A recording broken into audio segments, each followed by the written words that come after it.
பெற்றோர்களுக்கு இல்லை நிம்மதி இல்லை. போராட்டம் இது போராட்டம். பெண்களை பாதுகாக்க போராட்டம். நிம்மதி இல்லை நிம்மதி இல்லை. போராட்டம் இது போராட்டம். சிறுமிகளை பாதுகாக்க போராட்டம். போன ஆட்சியில் சொல்கிறோம், நீங்கள் கைது செஞ்சா கைது செய்தால் எல்லோரும் கைதார்கள். அதுல எந்த தள்ளுமுறை வேணாம். காவல்துறை ஆர்ப்பாட்டம் இல்லைன்னு சொன்னா எல்லாரும் கைது செய்யறதுக்கு தள்ளுமுறை வேணாம். எல்லாரும் அமைதியாக பஸ்ல எதிராக நடைபெறும் குற்றங்களையும் பாலியல் வன்கொடுமைகளையும் தடுக்க தவறிய திமுக அரசை கண்டித்தார். போராட்டம் இது போராட்டம். பாதிக்கப்பட்ட மாணவிக்கு நீதி கேட்டு போராட்டம். பாதுகாப்பில்லை பாதுகாப்பில்லை.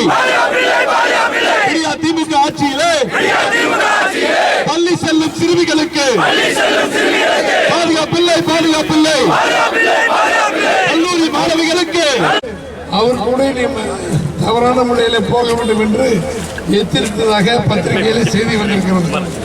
எடப்பாடியார் அவர்கள் கேட்கிற கேள்வி, அந்த குற்றவாளி பேசிய தொலைபேசியில் சார் சார் என்று பேசினாரே அது யார் என்ற கேள்விக்கு இதுவரை காவல்துறையிலிருந்து பதில் இல்லை. காவல்துறையுடைய தலைவராக முதலமைச்சருக்கு பதில் வரவில்லை. ஒன்று, தயவு செய்து நீங்கள் புரிந்து கொள்ள வேண்டும். இப்பொழுது தமிழகத்தினுடைய டிஜிபியாக இருக்கிற சென்னையில் இருக்கிற திரு அருண் அவர்கள் ஒரே ஒரு ஆள் தான் சம்பந்தப்பட்டது என்று சொல்லுகிறார்கள்.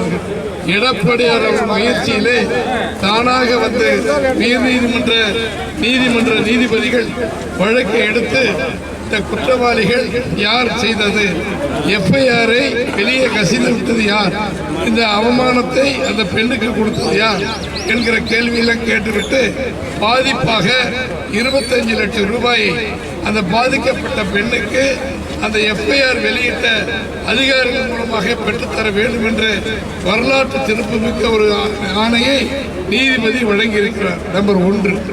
அதற்போக கள்ளக்குறிச்சியிலே 70 பேர் இறந்த பொழுது சிபிஐ விசாரணை வேண்டும் என்று சொல்லி எடப்பாடி கேட்டார்கள். அத்தனை விசாரணைக்கு பிறகு சிபிஐ விசாரிக்க வேண்டும் என்ற உத்தரவை உயர்நீதிமன்றம் வழங்கியிருக்கிறது. ஆக அதிமுக கழகம் எதிர்கட்சியாக இருக்கிற காரணத்தினாலே ஒவ்வொரு பிரச்சனைக்கும் இப்பொழுது நீதிமன்றம் சிபிஐ விசாரணைக்கு ஒத்துழைப்பு கொடுக்கிறது. அதே போல ஒரு 10 வயது குழந்தைக்கு பாலியல் துன்பம் ஏற்பட்ட உடனே அதை சிபிஐ விசாரிக்க வேண்டும் என்று நாமெல்லாம் சொன்ன பிறகு ஒரு 50 லட்சம் ரூபாய் ஒரு நாளைக்கு 50 லட்சம் ரூபாய் நிதி வாங்கி கொண்டிருக்கிற பெரிய வழக்கறிஞரை வைத்து திமுக கழகத்தின் தலைவர் திரு ஸ்டாலின் அவர்கள் வாதாடி கடைசியில் ஒரு தீர்ப்பை உயர் நீதிமன்றத்திலே பெறுகிறார்கள். தமிழ்நாட்டிலே இருக்கிற ஐபிஎஸ் படித்தவர்கள் இது யாரும் விசாரிக்க கூடாது. வடநாட்டிலே இருந்து ஐபிஎஸ் படித்து முடித்தவர்கள் இங்கே பணியில் இருக்கிறவர்கள் தான் அதை விசாரிக்க வேண்டும் என்று ஒரு தீர்ப்பை நீதிமன்றம் வழங்கியிருக்கிறது. இது 2வது வெற்றி. அதுபோக 3 ஐபிஎஸ் சகோதரிகள் பெண்மணிகள் ஐபிஎஸ் படித்தவர்கள் 3 பெண்களை இன்றைக்கு ஹைகோர்ட் நீதிபதி விசாரணைக்கு வைத்திருக்கிறது. ஆக நமக்கு தெரிய வேண்டியது, அந்த குற்றவாளி திமுக கழகத்தினுடைய இளைஞர் அணி பதவியின் துணை பொறுப்பாளர் என்பது வெளிச்சமாக தெரிகிறது. ஆனால் அவர் எங்க கட்சி இல்லை அது இல்லை என்று சொல்லி திமுக அமைச்சர்கள் சொல்கிறார்கள். அது தனி பிரச்சனை. ஆனால் பாதிக்கப்பட்ட அந்த பெண் படிக்கிற அண்ணா பல்கலைக்கழகத்தில் 58 டிவிகள் கேமராக்கள் வேலை செய்யவில்லை என்று சொல்லி அத்தனையும் போட வேண்டும் என்று சொல்லி இருக்கிறார்கள். இன்றைக்கு பெண்களுக்கு, குறிப்பாக படிக்கிற பெண்களுக்கு பாதுகாப்பு இல்லை என்கிற ஒரு சூழ்நிலை உருவாகி இருக்கிறது. எனவே இந்த 42 மாத ஆட்சியிலே போதைப் பொருள் இருந்து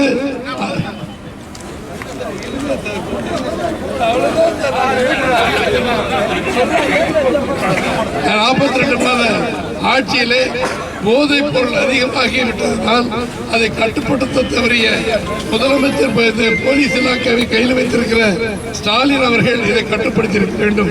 ஏற்கனவே 55 இலாக்காக்கள் தமிழ்நாட்டிலே இருக்கிறது. 55 இலாக்கா மந்திரிகள் தவறு செய்தால் அதை தட்டி கேட்பதற்கு முதலமைச்சருக்கு அதிகாரம் உண்டு. ஆனால் முதலமைச்சர் பொறுப்பில் இருக்கிற ஸ்டாலின் அவர்கள் நம்முடைய காவல்துறைக்கு பொறுப்பேற்றிருக்கிறவர் இதுவரை வாய் திறக்கவில்லை. எதற்கெடுத்தாலும் பதில் சொல்லி ஆணவமாக பேசுகிற தமிழ்நாடு அரசு இதுவரை எந்த பதிலுமே திறக்கவில்லை. ஆனால் அதிகாரி டிஜிபி கமிஷனரை வைத்து அவர்கள் இன்றைக்கு ஆட்சி இந்த சம்பவங்களுக்கெல்லாம் பேட்டி கொடுத்திருக்கிறார்கள். வன்மையாக அதிமுக இதை கண்டிக்கிறது. அதை கண்டித்து தான் தமிழகத்தினுடைய எதிர்க்கட்சி தலைவர் முன்னாள் முதலமைச்சர் 26 தமிழகத்தினுடைய முதலமைச்சராக வர இருக்கின்ற நம்முடைய மாண்புமிகு எடப்பாடி அவர்கள் இந்த நிகழ்ச்சிக்கு நல்ல முத்தாய்ப்பு கிடைக்கிற ஒரு நல்ல தீர்ப்பை வழங்குவார்கள். 25 லட்சம் ரூபாயை அந்த பெண்ணுக்கு கொடுத்திருக்கிறார்கள். சிபிஐ விசாரணை எங்களுக்கு வேண்டும். சிபிஐ விசாரித்தால் தான் உண்மையான குற்றவாளி யார் என்பது எங்களுக்கு தெரியும் என்கிற நீதி வேண்டி ஆர்ப்பாட்டம் நடைபெறுகிறது. பொதுமக்களாகிய நீங்கள் அதை எங்களுக்கு சரியாக இருக்க வேண்டும். அது போக நமது ஊரில் ஒரு ரெகுலராக அந்த அண்ணா பல்கலைக்கழக பெண்களை தவிர திண்டுக்கல் மாநகராட்சியிலே புரட்சி தலைவர் எம்ஜிஆர் பெயரை நம்முடைய மாண்புமிகு முதல் மேயர் தம்பி மருதராஜ் அவர்கள் தலைமையிலே நகராட்சியினுடைய தலைவராக இருந்த பொழுது புரட்சி தலைவர் பெயர் அரங்க கூட்டம் எம்ஜிஆர் அரங்க கூட்டம் என்று வைத்து 17 அதுக்கு கட்டடத்தை மாண்புமிகு எடப்பாடி அவர்கள் காலத்தில் வைத்து எடப்பாடியார் திறந்த கட்டடத்தில் எம்ஜிஆர் பெயரையும் கட்டடத்துக்கு எம்ஜிஆருடைய பெயரை வைத்திருந்தார்கள். ஆனால் இப்போ போன வாரம் நடந்த கூட்டத்திலே அதை மாற்றி வைப்பதாக திமுகவுடைய மேயர் துணை மேயர் சொல்லியிருக்கிறார்கள். அதை வன்மையாக கண்டிக்கிறோம். எந்த அரசாங்கம் வந்தாலும் அவர்கள் வைத்ததை மாற்றக்கூடாது. வேண்டுமானால் தனியாக ஒரு கட்டடத்தை வேறு எங்கேயாவது கட்டி யார் பேரை வைக்க வேண்டுமோ திமுக வைத்துக் கொள்ள வேண்டும். அதையும் இந்த கண்டன ஆர்ப்பாட்டத்தை தெரிவித்துக் கொள்கிறோம். அண்ணா திமுக இருக்கிறது தினசரி குடிநீர் வழங்கினார்கள். ஆனால் இன்றைக்கு 4 நாளைக்கு ஒரு முறை 5 நாளைக்கு ஒரு முறை குடிநீர் வழங்கி கொண்டிருக்கிறார்கள். இதையும் வன்மையாக கண்டிக்கிறோம். காரணம் என்று கேட்டால் மழை ஒழுங்காக பெய்கிறது, நீர்நிலைகளில் தண்ணீர் இருக்கிறது. ஆனால் மின்சார கட்டணம் தண்ணீர் வரி குடிநீர் வடிகால் நிலையத்திற்கு மாநகராட்சியிலிருந்து பணம் கட்டாதனால் அந்த தண்ணீர் பிரச்சனை வருகிறது என்று சொல்லுகிறார்கள். எனவே தினசரி தண்ணீர் வழங்க வேண்டும் என்ற கோரிக்கையும் அதிமுக வழங்குகிறது. தோழர்களே, நம்முடைய அண்ணா பல்கலைக்கழகத்தில் நம்முடைய மாணவிக்கு நம்முடைய சகோதரிக்கு ஏற்பட்ட பாலியல் வன்கொடுமையை கண்டித்து அதற்கு நீதி வழங்க வேண்டும். உண்மையான குற்றவாளிகள் அந்த ஒருவரை தவிர இன்னும் நிறைய பேர் இருக்கிறார்கள் என்பது வெளியே தெரிகிறது. அவர்களையும் கண்டுபிடித்து முடிக்க வேண்டும், அவரை கண்டுபிடிக்க வேண்டும். இந்த 3 தீர்மானங்களை ஆதரித்துதான் அவருக்கு திமுக எதிர்ப்பு தெரிவித்து இந்த நிகழ்ச்சி நடைபெறுகிறது. இப்பொழுது நாங்கள் சம்பவம் 42 மாத திமுக ஆட்சியிலே சட்டம் ஒழுங்கு கெட்டு காவல்துறையில் சரியாக வேலை செய்பவர்களை தமிழகத்தின் முதலமைச்சருடைய தவறான வழிகாட்டுதலில் இது தமிழகத்திலே நல்ல ஸ்காட்லாந்து யார்டுக்கு அது ஈக்குவலாக நல்ல பெயர் எடுத்திருந்த காவல்துறையை 4.5 வருட காலம் 10 வருட காலம் இந்த நாட்டை ஆட்சி செய்த புரட்சித் தலைவர் அம்மா அவர்களும் புரட்சித் தலைவர் எம்ஜிஆர் அவர்களும் அவர்கள் வெளிவந்த எடப்பாடி அவர்கள் சிறப்பான முறையிலே பல்வேறு விருதுகளை காவல்துறைக்கு பெற்றுத் தந்தார்கள். ஆனால் 42 மாத ஆட்சியிலே சட்டம் ஒழுங்கு எங்கு பார்த்தாலும் கெட்டுவிடுகிறது. கற்பழிப்பு, கொலை கொள்ளைகளுக்கு இது இருக்கிற பல்வேறு பிரச்சனைகளுக்கு அன்றாட நடக்கிற நிகழ்ச்சி தமிழ்நாடு முழுவதும் நடக்கிறது. அது தவறில்லை, எல்லா கட்சியும் எல்லா ஆட்சியிலும் இருக்கும். ஆனால் இப்பொழுது கஞ்சா விற்பது, எங்கு பார்த்தாலும் மாத்திரைகள் விற்பது, கள்ளச்சாரம் இருப்பது, இதனால தான் போதைப் பொருள் இருக்கிற காரணத்தினாலே தான் இந்த அக்கிரமங்கள், கற்பழித்தல், கூட்டு பாலியல் பலாத்காரங்கள் அத்தனை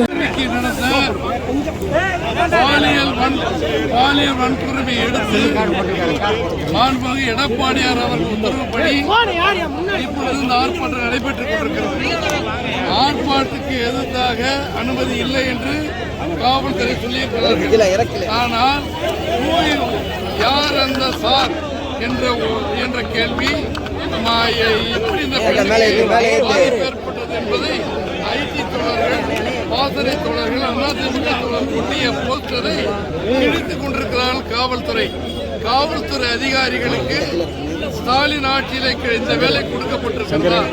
அதிமுகவில் ஒட்டப்பட்ட போஸ்டர்களை எடப்பாடி அவர்கள் சொன்ன வாசகங்களை ஒட்டி இருக்கிற ஐடி தோழர்கள், பாசறை தோழர்களுடைய கட்சிக்காரர்கள் ஒட்டிய அந்த போஸ்டர்களை காவல்துறை ஆட்களை வைத்து கிழிக்கிறார்கள். வன்மையாக இதை கண்டிக்கிறோம். ஒன்று, இதை ஒட்டிய ஐடி தோழர்கள், பாசறை தோழர்கள் அவர்கள் மீது கைதுகள், அடக்குமுறை ஏற்பட்டால் இந்த போராட்டம் தொடர்ந்து நடைபெறும் என்பதை தெரிவித்துக் கொள்கிறோம். திண்டுக்கல் மாநகராட்சியை பொறுத்தவரை அதிமுக துணை தலைவர், புரட்சி தலைவர் எம்ஜிஆருடைய பெயரை மாற்றவே கூடாது. புரட்சி தலைவர் அம்மா காலத்திலும் நம்முடைய எடப்பாடியார் காலத்தில் கொண்டு வந்த அந்த கட்டடம், மேயர் தலைமையில் மருத்துவராஜன் தலைமையில் கொண்டு வந்த தீர்மானங்கள் அனைத்து அப்படியே இருக்க வேண்டும். 4 நாளைக்கு கொடுக்கிற தண்ணீரை மாற்றி அது கட்ட வேண்டிய ஒழுங்கான பணத்தை கட்டி தினசரி தண்ணீர் வழங்க வேண்டும். நியாயமான தீர்ப்புகள், யார் அந்த சார் என்பதற்கு பதில் சொல்ல வேண்டும். உண்மையான குற்றவாளி கைது செய்யப்பட வேண்டும் என்று கேட்டுக்கொள்கிறோம்.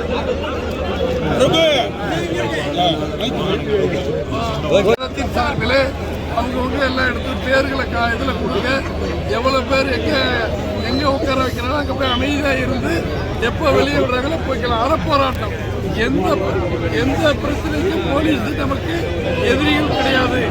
போலீஸ் தலைவர் பொறுப்பேற்ற ஸ்டாலின் இந்த ஆட்சி தான் நமக்கு எதிரி. காவல்துறையோடு ஒத்துழைத்து எல்லோரும் வேண்டியில் ஏறிக்கொள்ளுங்கள், பேர்களை கொடுங்கள், பதிவு செய்யுங்கள்.